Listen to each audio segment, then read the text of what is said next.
समझा। आपको इस वीडियो में कोऑर्डिनेट ज्योमेट्री की बातें सुनने और देखने को मिलेगा।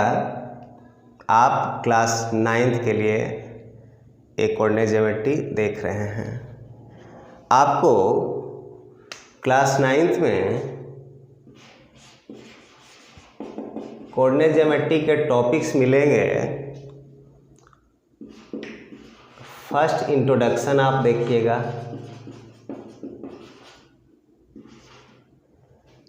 Second location of a point in plane, third coordinates की बातें होगी, फोर साइन कन्वेंशन देखिएगा,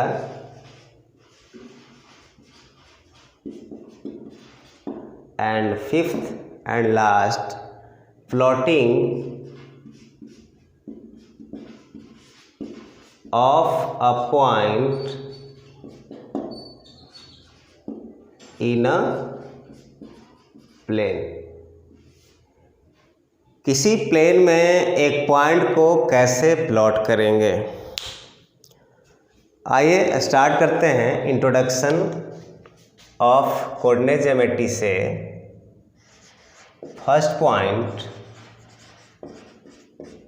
introduction of coordinate geometry. Geometry से स्टार्ट करते हैं।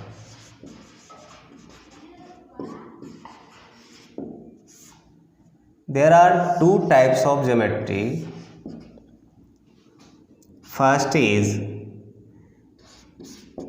Euclid geometry and second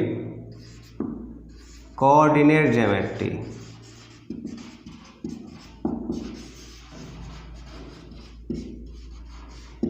इस कोऑर्डिनेट ज्योमेट्री को एक और नाम से हम लोग जानते हैं, एनालिटिकल ज्योमेट्री।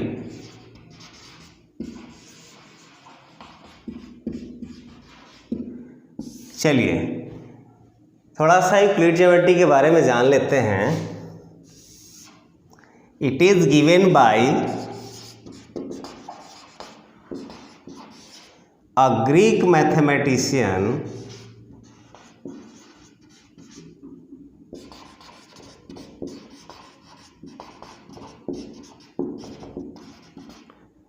यूक्लिड।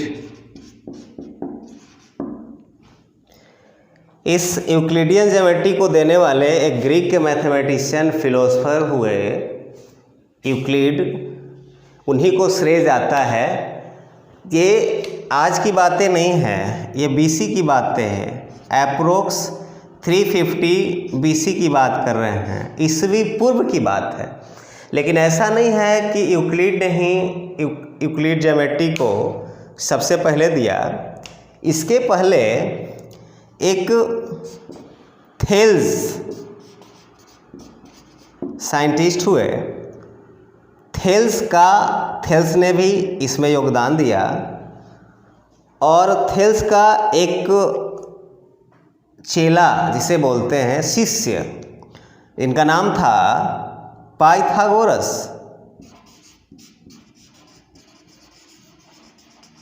पाइथागोरस ने भी यूक्लिड ज्योमेट्री में योगदान दिया। यानी सबसे पहले थेल्स, इनके जाने के बाद पाइथागोरस का भी कुछ योगदान रहा।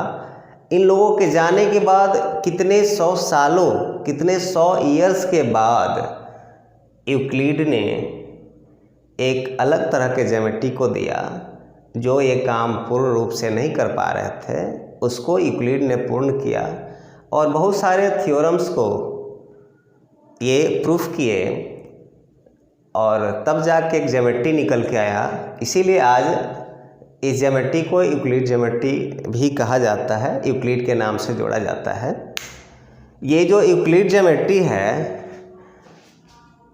ये दो चीज़ों पे डिपेंड करता है, depends on angles and lines.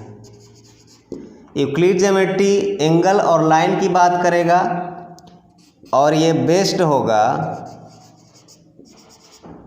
Geometrical conditions पे, ज्योमेट्रिकल कंडीशंस को ये फॉलो करेगा, उस पे बेस्ड होगा। यानी जो मैथ्स को सोल्व करने के 3 मेथड्स होते हैं, first method by calculation, second by graphical और थर्ड बाय लॉजिकली। तो इस यूक्लिड ज्योमेट्री को लॉजिक्स मैथ्स में डाल दिया गया है, क्योंकि इसमें कैलकुलेशन नाम मात्र का होता है। आपको एंगल और लाइंस के बारे में समझना होता है और एंगल्स और लाइन से जुड़ा हुआ ज्योमेट्रिकल कंडीशंस को समझना होता है, और आप उस क्वेश्चन को, किसी भी क्वेश्चन को आसानी से आंसर बता देते हैं। अगर आप एंगल्स और लाइन को अच्छे से नहीं समझ पाते तो ज्योमेट्रिकल कंडीशन नहीं समझ पाइएगा, तो आपको ये यूक्लिड ज्योमेट्री समझ में नहीं आएगा। और ये बहुत ही सिंपल चीज़ है, क्योंकि लॉजिकली बात करता है और लॉजिक मैथ सिंपल होता है, आपको लॉजिक देने आना चाहिए। चलिए अब आते हैं कोऑर्डिनेट ज्योमेट्री, और एक और नाम है इसका एनालिटिकल ज्योमेट्री, इस पे बात करते हैं। कोऑर्डिनेट ज्योमेट्री को देने वाले हैं given by a French mathematician and philosopher, उनका नाम है रेने डेस्कार्ट्स, रेने डेस्कार्ट्स।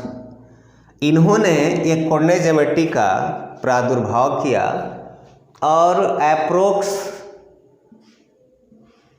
1637 AD ईस्वी सन, 1637 ईस्वी सन में इन्होंने इस चीज़ों को के बारे में बताया प्रमाणिक तौर पे।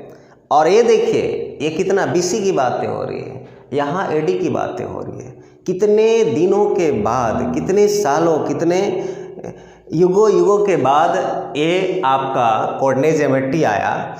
लेकिन एक चीज़ और है कि जब ये आया तो इसकी एरिया बहुत बड़ी है। हायर एजुकेशंस में इसका इस्तेमाल बहुत ही तेज़ी से होते आ रहा है, क्योंकि इसके बिना अब हायर एजुकेशन जो मैथ से जुड़ा हुआ है, जो साइंस से जुड़ा हुआ है, उसकी कल्पना नहीं की जा सकती है।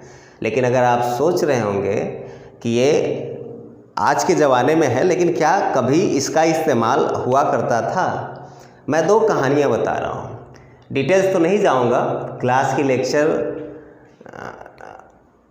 लाइव लेक्चर में अलग तरह से दी जाती है, लेकिन मैं आपको आभास दिलाऊंगा जब क्लास में बातें होगी, इस चीज़ों पे डिस्कशन होगा, तो इसके बारे में मैं प्रूफ करके भी बताऊंगा कि कैसे वो इस्तेमाल होता था।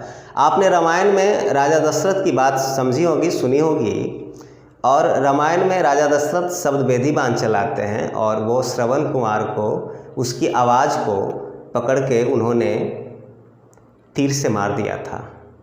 यानी शब्द वेदी बाण कोई जादू टोना की तीर कमान नहीं होता है, वो उसमें आवाज़ को पकड़नी पड़ती है और साउंड को पकड़ के उसको चलाया जाता है बिना देखे।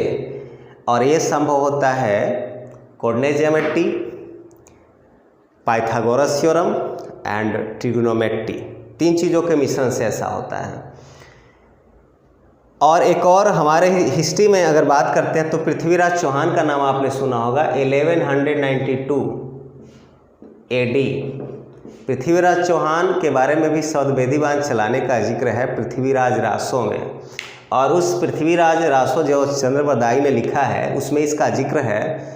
और ये कहा गया है कि मोहम्मद गौरी को उसने शब्द वेदी बाण चला के ही मारा था, और इसमें मदद की थी पृथ्वीराज चौहान के जो मंत्री थे चंद्रबरदाई, उन्होंने, क्योंकि मोहम्मद गौरी ने उनके पूरे आँख को गर्म सलाखों से ख़त्म कर दिया था, यानी दिख नहीं पा रहा था, और बिना देखे और एक मोहम्मद चंद्र के हिंट पे उनकी जो कविता के फॉर्म में जो बना के बोला, उसके आधार पे चंद्र ने, पृथ्वीराज चौहान ने मोहम्मद गौरी की हत्या की थी। तो इसका एरिया बहुत बड़ा है, तो रेने डेस्कर्ट साहब ने इन्हें दिया। ये डिपेंड करता है, depends on points and lines. आप देखिए, आप यूक्लिड ज्योमेट्री में एंगल्स और लाइंस की बात करते हो, लेकिन कोऑर्डिनेट ज्योमेट्री में पॉइंट्स एंड लाइंस की बात करते हैं। यहाँ हम लोग पॉइंट और लाइन के बारे में स्टडी करते हैं और उसके रिलेशंस को देखते हैं। ये बेस्ड होता है, फॉलो करता है अलजेब्रिकल प्रोसेस को, अलजेब्रिक मेथड या अलजेब्रिक प्रोसेस को ये फॉलो करता है, उस पर डिपेंड है, ये ज्योमेट्रिकल कंडीशंस पे नहीं डिपेंड है। यानी आपको इसमें सॉल्यूशन मिलेगा, लेकिन सॉल्यूशन क्या चीज़ों पर डिपेंड होगा? पॉइंट और लाइन से जुड़ा हुआ सॉल्यूशन डिपेंड होगा। तो आपको पॉइंट्स और लाइन के बारे में जानना पड़ेगा। ये अब आते हैं कि अगर हमको कोऑर्डिनेट ज्योमेट्री जो स्टडी करना है, तो हमारे पास दो तरह का फिगर्स आता है। फिगर के बारे में जब आप स्टडी करते हैं तो आपके पास दो फिगर्स आते हैं, एक होता है 2 डायमेंशनल फिगर और एक होता है 3 डायमेंशनल फिगर। जो 2 डायमेंशनल फिगर होता है वो हम लोग प्लेन में उस फिगर को ड्रॉ करते हैं, और 3 डायमेंशनल फिगर को हम लोग स्पेस में ड्रॉ करते हैं। तो क्या कोऑर्डिनेट ज्योमेट्री में इसका कुछ रहस्य है? तो इसी के आधार पे, इसी के अकॉर्डेंस नंबर सेकंड चलें कि कोऑर्डिनेट ज्योमेट्री को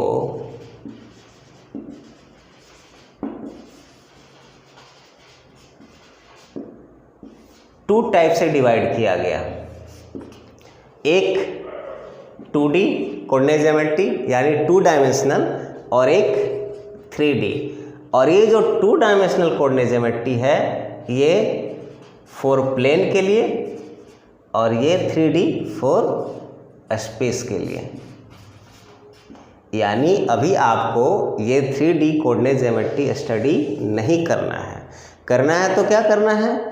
2 डायमेंशनल कोऑर्डिनेट ज्योमेट्री आपको स्टडी करना है, और 2 डायमेंशनल कोऑर्डिनेट ज्योमेट्री के आप स्टार्टिंग पॉइंट से चल रहे हो, और वो स्टार्टिंग पॉइंट होगा, हमने बोला कि कोऑर्डिनेट ज्योमेट्री में पॉइंट्स और लाइंस की बात करेंगे, तो वो स्टार्टिंग पॉइंट होगा इस पॉइंट से। आप सबसे पहले इस पॉइंट को देखेंगे कि हम किसी प्लेन में एक पॉइंट को कैसे लोकेट करते हैं, कैसे दिखाते हैं, कैसे उसका नामकरण करते हैं। यानी आपको कोऑर्डिनेट ज्योमेट्री 2D स्टडी करना है। अब चलेंगे लोकेशन ऑफ पॉइंट